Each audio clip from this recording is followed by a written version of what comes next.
अस्सलाम वालेकुम फ्रेंड्स। उम्मीद है कि आप सब खैरियत से होंगे और आप सबको ईद मुबारक। और ईद की खुशियाँ बच्चों को बहुत ज़्यादा होती हैं और बच्चे और आप सब खुशी खुशी ईद मना रहे होंगे। और ईद अब तकरीबन ख़त्म हो चुकी। हम दोबारा से अपने जो स्टडीज़ के जो सिलसिला है उसको कंटिन्यू करते हैं। और स्टडीज़ में हम जो यहाँ टॉपिक आज डिस्कस करेंगे वो है निकाह नामा की बाबत। निकाह नामा की तफसीलात क्या है, निकाह नामा के कॉलम्स जो होते हैं उनकी क्या तफसील है, फिर निकाह नामा से रिलेटेड इम्पोर्टेंट कुछ केस लाज हैं जो निकाह नामा की बाबत जो है बहुत डिटेल्स बताते हैं। क्योंकि निकाह नामा कोई एक ऐसा कोई टॉपिक नहीं है जो फैमिली लॉज में कहीं पर भी ये बस लिखा गया हो, ऐसा कुछ नहीं है। बस यही है कि निकाह नामा तो एक डॉक्यूमेंट ही होता है और ये एक पब्लिक डॉक्यूमेंट होता है। ये आप याद रखिएगा कि ये एक पब्लिक डॉक्यूमेंट होता है। और कहीं पर भी ये लॉ में अलग से टॉपिक वाइज तो लिखा हुआ नहीं है, लेकिन इससे रिलेटेड बहुत सारी सिचुएशंस, बहुत सारे केसेस, बहुत सारे मसाइल और बातें, चीज़ें होती हैं जिनको हम यहाँ पे डिस्कस करेंगे। और मैं कोशिश करूँगी कि उनसे रिलेटेड जो उन पॉइंट्स से रिलेटेड जो केस लॉज हैं वो भी मैं आपको बता दूँ, ताकि आपको यूँ ना लगे कि भाई ये पता नहीं हो भी के ना हो। क्योंकि मैंने कहा ना कि ये कोई स्टेट्यूटरी लॉ में डिफाइंड नहीं है कहीं पर भी, बट इससे रिलेटेड जो मामलात हैं वो केस लॉज में जो है फिक्स्ड किए गए हैं। लेट्स हम इसको स्टार्ट करते हैं। सबसे पहले हम डिस्कस करते हैं कि जो निकाह नामा है, निकाह नामा की थोड़ी सी तफसील बयान, थोड़ी सी वजाहत बयान करते हैं। निकाह नामा की जो है टोटल जो है 4 कापीज़ होती हैं। एक तो दूल्हे को दी जाती है, दूसरी दी जाती है दुल्हन वालों को, फिर तीसरी जो इसकी कॉपी होती है वो निकाह रजिस्ट्रार के पास देनी होती है, और चौथी जो होती है वो देनी देनी पड़ती है म्यूनसिपल कमेटी के जो ऑफिस होती है उसमें। अब जो ये निकाह का जो रजिस्ट्रार होता है ये कोई पब्लिक सर्वेंट नहीं होता, बल्कि बस इसकी ड्यूटी होती है, इसको अपॉइंट किया जाता है। इसको अपॉइंट करती है जो म्यूनसिपल कमेटी जो है वो अपॉइंट भी करती है, और इसका जो लाइसेंस है उसको रिवोक करने का भी जो पावर है वो भी म्यूनसिपल कमेटी के पास ही है। और ये कोई नहीं होता, ये कोई पब्लिक सर्वेंट नहीं है। और हर वार्ड में आपको पता है कि एक यूसी जो होती है उसमें 4 वार्ड्स होते हैं, 4 वार्ड्स होते हैं, और 1 वार्ड में एक तकरीबन निकाह रजिस्ट्रार जो है वो होता ही होता है, और इसका लाइसेंस म्यूनसिपल कमेटी से होता है। और फर्दर ये कि जो ये निकाह रजिस्ट्रार है इससे रिलेटेड एक अहम पॉइंट ये भी है कि इसको जो है ना, निकाह रजिस्ट्रार को हम जो हैं वो इस तरह से किसी केस में जो है हम उसको एज अ विटनेस के तौर पे जो है वो हम उसको बुला नहीं सकते। उसकी यानी कि जो एविडेंस है वो कोई नेसेसरी नहीं होती कि जिसने निकाह रजिस्ट्रार किया उसकी एविडेंस नेसेसरी है। ये एक केस लॉ था, तकरीबन बहुत इम्पोर्टेंट था। 1999 का NLR सुप्रीम कोर्ट जर्नल में पेज 531 में तो उन्होंने यही कहा था कि निकाह रजिस्ट्रार की जो है एविडेंस वो कहीं नेसेसरी नहीं है। लेट्स हम इसके कॉलम्स को पढ़ते हैं जल्दी जल्दी से। तकरीबन सबको पता ही होता है, लेकिन फिर भी मैं इन शॉर्ट जल्दी से बता देती हूँ कि निकाह नामा के जो कॉलम्स है वो जो 1 से जो 12 तक जो कॉलम्स होते हैं वो डिटेल बताते हैं सिंपली इसकी वाइफ, दूल्हे और दुल्हन की, कि उनके नेम्स क्या हैं और वो कहाँ रहते हैं, यूसी कौन सी है उनकी, और जो निकाह या क्या कहते हैं मैरिज उसकी डेट क्या है, इसकी डिटेल्स होती हैं। پھر 13 سے لے کر 16 کالم تک حق مہر کے بابت ہوتا ہے کہ حق مہر میں کیا دیا جاتا ہے، اس کی تفصیل، اور پھر یہ کہ حق مہر جو ہے وہ پرومپٹ ان نیچر ہے یا پھر ڈیفرڈ ان نیچر ہے، یعنی کہ پیبل آن ڈیمانڈ ہے یا پیبل آن ڈیورس اور ڈیتھ ہے۔ اور پھر یہ کہ نکاح نامے میں کوئی پراپرٹی اگر دی گئی ہے کسی قسم کی، تو اس کا بھی پورا جو ہے فل ایک تفصیل اور ڈسکرپشن جو ہے یہیں پر لکھا جاتا ہے۔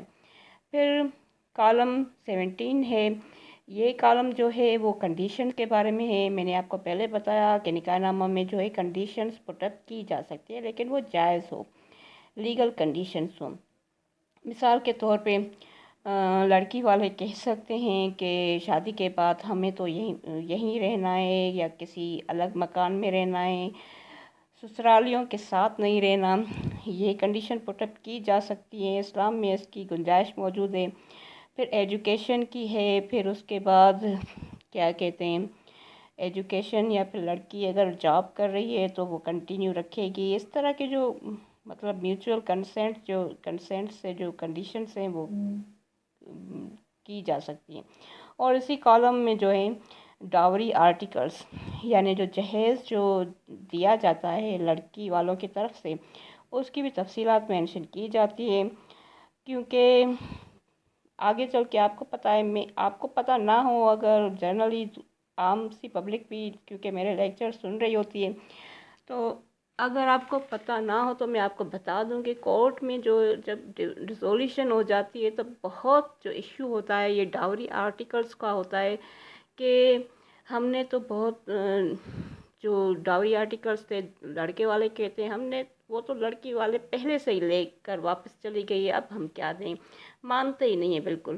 تو یہ جو کالم نمبر 17 ہے، اس میں شروع سے ہی اس کو پٹ اپ کیا جا سکتا ہے ایز اے ایویڈنس، تاکہ یہ ایویڈنس کے طور پہ کام آ سکے۔ پھر کالم نمبر 18 ہے، کالم نمبر 18 طلاق تفویض کے بارے میں ہوتا ہے۔ طلاق تفویض جو ہوتا ہے وہ آپ کو پتہ ہے کیا ہوتا ہے، یعنی کہ ہسبینڈ جو ہے اپنی وائف کو یہ حق دے دیتا ہے کہ وہ اگر چاہے تو طلاق جو ہے جس ٹائم بھی چاہے وہ خود لے کر فارغ خود کو کر سکتی ہے، یعنی کہ ہسبینڈ کا طلاق کا پاور وہ خود رکھ دیتی ہے، اور یہ ہسبینڈ دیتا ہے وہ لیتی ہے اس کالم کے ذریعے، اگر وہ چاہے تو لے سکتی ہے۔ اور پھر اگر وہ ایسا کرے گی تو اس کو نوٹس آخر میں آربیٹریشن کونسل کو ضرور کرنا پڑے گا، جیسے کہ مرد ہسبینڈ ہی کرتا ہے، طلاق دے کر پھر اس کو نوٹس کرنا ہوتا ہے آربیٹریشن کونسل کو۔ پھر کالم جو 19 ہے وہ یہ ہے، وہ کہتا ہے کہ اگر شادی اور ختم ہو جاتی ہے اور ڈیورس ہو جاتی ہے اور پھر بچے ہیں یا کچھ ایشوز ہیں، ان کو کس طرح سیٹ اپ رکھا جائے گا، بچوں کی جو کسٹڈی ہے، مینٹیننس کے جو ایشوز ہیں جو بعد میں بہت زیادہ ہوتے ہیں، لٹیگیشن تقریباً کورٹس بھری پڑی ہوتی ہیں، ان چیزوں کی جو ہے پر لوگ نہیں کرتے، کیونکہ مسلمان کے لیے نہیں ہے کہ وہ شروع سے ہی سب کچھ ایسے سوچے، لیکن یہ ساری چیزیں نکاح نامہ میں ہوتی ہیں۔ اب یہ 19 تھا اس کا کالم، پھر آخر میں ہے 21 اور 22 کالم۔ اب یہ بھی ایسا ہے کہ لوگ اس پر توجہ نہیں دیتے، لیکن بہت اس پر فوکس اس پر بھی کرنا چاہیے۔ یہ دوسری شادی کے راضی نامے کے بابت ہے کہ پہلی وائف جو ہے راضی نامہ دے گی، پھر وہ شوہر جو ہے اس میں فل کرے گا، پھر وہ جا کر دوسری شادی کر سکتا ہے۔ یہ کالم نمبر 21 اور 22 میں ہوتا ہے۔ یہ ہم نے کالمس اس کے جو تھے وہ جلدی سے ہم نے کوشش کی کہ جلدی سے اس کو ختم کریں۔ پھر اب اس کے تھوڑے سے اس کے جو ڈیٹیلز ہیں، اس کے ریلیٹڈ جو کیس لاز ہیں امپورٹنٹ، اس کو ہم دیکھتے ہیں۔ تو جو نکاح نامہ ہے، اب اس سے ریلیٹڈ ایک کیس لا ہے کہ اگر نکاح نامہ رجسٹرڈ نہ بھی ہو تو وہ الیگل نہیں ہوتا ان دا آئیز آف لا، یعنی کہ بھلے رجسٹرڈ نہ بھی ہو، کروانا تو چاہیے کیونکہ ڈسپیوٹ سے بچنا ہے تو کروانا چاہیے، لیکن اگر نہیں ہے تو پھر کوئی بڑا مسئلہ نہیں ہے۔ اب اس سے ریلیٹڈ ایک کیس لا ہے 2009 MLD لاہور پیجز 962 میں، ٹھیک ہے۔ फिर इसमें ये है कि ये जो निकाह नामा है ये जो है एक एडमिसिबल एविडेंस होता है, जैसे कि मैंने पहले ही बताया ये कॉलम सब फिल करने चाहिए तकरीबन, तो क्योंकि ये एविडेंस में काम आ जाता है। लेकिन अगर कोई ऑब्जेक्शन रेस होता है, कोई किस बहुत सारे इख्तिलाफात आ जाते हैं, तो फिर इसको एविडेंस के तौर पे कंसीडर नहीं किया जाता, यानी कि फिर कोर्ट जो है दूसरे सर्कमस्टेंसेस पे मज़ीद रिलाई करती है। और इससे रिलेटेड ये केस ला है 2000 PLD, पेज है 236 लाहौर। फिर नेक्स्ट है जो निकाहनामा है उसको प्रूव करने के लिए जो है किसी विटनेस की सारे जो उसमें जो विटनेसेस थे उसके एविडेंसेस की जो है ज़रूरत नहीं होती। तो आपको पता है कि निकाहनामा में 2 विटनेसेस के शादी के टाइम 2 विटनेसेस होना ज़रूरी है। तो ये कह रहा है कि निकाहनामा को साबित करने के लिए उन सबको बुलाने की ज़रूरत नहीं होती। ठीक, ये भी एक पॉइंट है। इससे रिलेटेड केस ला है 1992 SCMR, पेज 152 में। फिर उसमें यह है कि अगर कोई प्रॉपर्टी अमाउंट जो है निकाहनामा में अगर मेंशन किया जाता है एज कंडीशन के तौर पे, कि हम मिसाल के तौर पे जैसे हक महर में किया जाता है कि हम ये प्रॉपर्टी हक महर में दे देंगे इन केस ऑफ डिवोर्स, तो फिर वो रिकवरेबल है, यानी कि वैलिड है, रिकवर की जा सकती है बाय द सिविल कोर्ट। और इससे रिलेटेड केस ला है 2013 CLC, पेज है 9283। फिर नेक्स्ट है इसमें एक और अहम पॉइंट है, वो ये है कि अगर जो निकाहनामा है मिसाल के तौर पे अब 2 निकाहनामा हैं और दोनों ही रजिस्टर्ड हैं, 2 बंदे क्लेम कर रहे हैं ये मेरी बीवी है, ये मेरी बीवी है, तो अब क्या हो? तो अब इस ऐसी अगर सिचुएशन होगी तो फिर वही निकाहनामा जो है उसको प्रिजम्पशन ऑफ ट्रुथ की हैसियत मिलेगी, जिसको वो जो वाइफ है यानी कि वो जो लड़की है वो जिसको अपना शोहर तस्लीम करेगी उसी निकाहनामा को अहमियत दी जाएगी, दूसरे को नहीं दी जाएगी।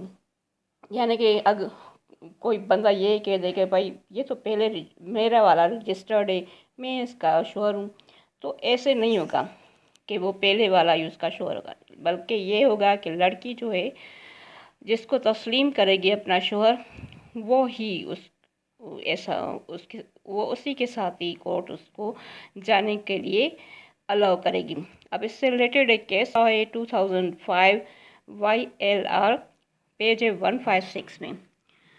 फिर नेक्स्ट है कि जो कंडीशंस होती है निकाहनामे में वो वैलिड होती हैं, और अगर म्यूचुअल कंसेंट से हो, अगर डिस्प्यूटेड है कंसेंट नहीं शो हो रही तो फिर कोर्ट जो है अवॉइड करती है, और फिर मोस्टली कोर्ट जो है उसको सिविल कोर्ट में भेज देगी, फैमिली कोर्ट अपने से उसको आज़ाद कर देगी। इससे रिलेटेड जो केस ला है वो है 2000 PLD लाहौर, पेज 53 में। अब उसके अलावा जो नेक्स्ट है कि ये कंडीशन डालना कि वाइफ जो है यानी कि जो लड़की है वो कभी भी जो है खुला नहीं लेगी, ये इलीगल है, ये नहीं हो सकता। इससे रिलेटेड जो केस ला है वो है 2005 PLJ लाहौर, पेज है 855। और फिर नेक्स्ट है कि अगर निकाहनामा ऐसा है कि लड़की का थंब इम्प्रेशन जो है उस पर लगा हुआ है और बंदा कोई आकर कहता है कि ये तो मेरी बीवी है, तो जस्ट इस बुनियाद पर ये नहीं कहा जा सकता कि हाँ भाई ये तो तुम्हारी बीवी है, अब तुम ले जाओ इसको। नहीं नहीं, बिल्कुल नहीं, बल्कि तब तक जब तक वो लड़की उसको खुद तस्लीम ना करे कि हाँ ये मेरा शोहर है। अब इससे रिलेटेड केस ला है इम्पोर्टेंट, वो है 2001 YLR, पेज 127 में। और अगर निकाहनामा जो है वो अगर रजिस्टर्ड नहीं है तो मैंने पहले भी कहा था इससे कोई ख़ास फ़र्क नहीं पड़ता, तो ये एक इरेगुलरिटी होती है, इससे कोई वो वाइड नहीं हो जाता। 2006 PLD सुप्रीम कोर्ट, पेज 489, उसमें ये जो है केस ला जो है रिपोर्ट हुआ था।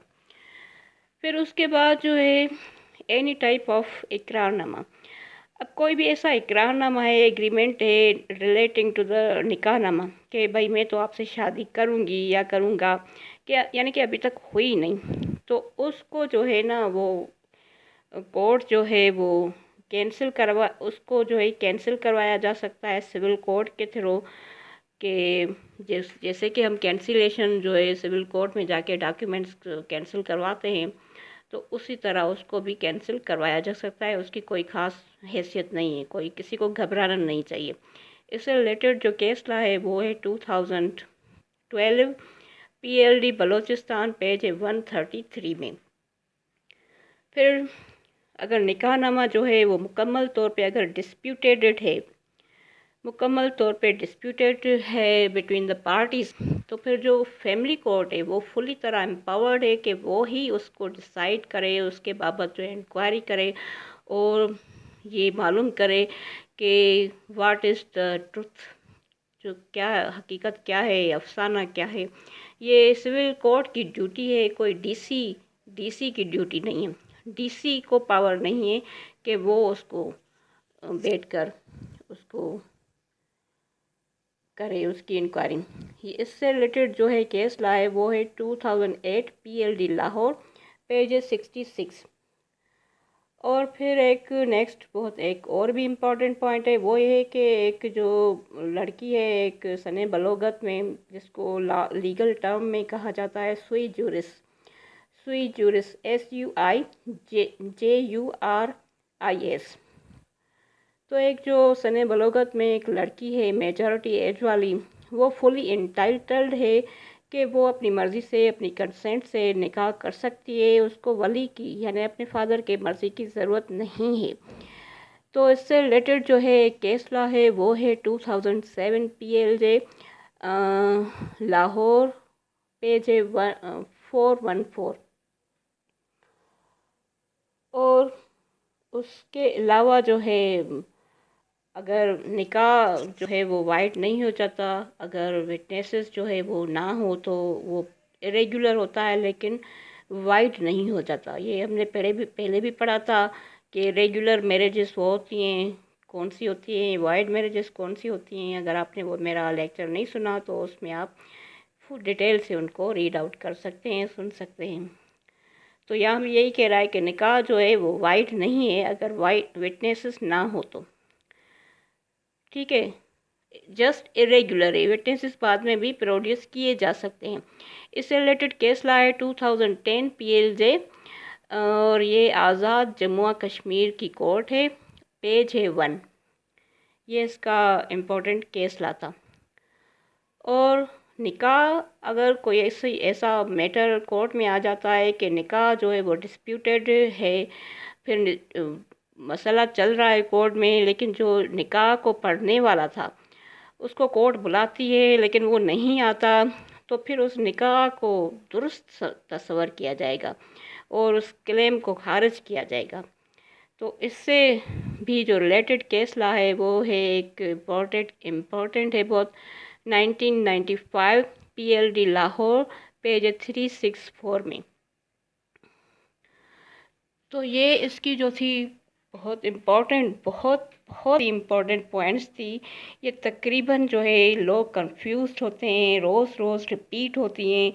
तो इन सारी पॉइंट्स को मैंने कोशिश किया कि कंपाइल करके एक जगह एक लेक्चर में डिलीवर करूँ, आप सबको शेयर करूँ और इसको ज़रूर सुने, और ताकि आपकी भी कन्फ्यूजन से वो ख़त्म हो जाए। थैंक यू वेरी मच, और इसको सब्सक्राइब ज़रूर करें।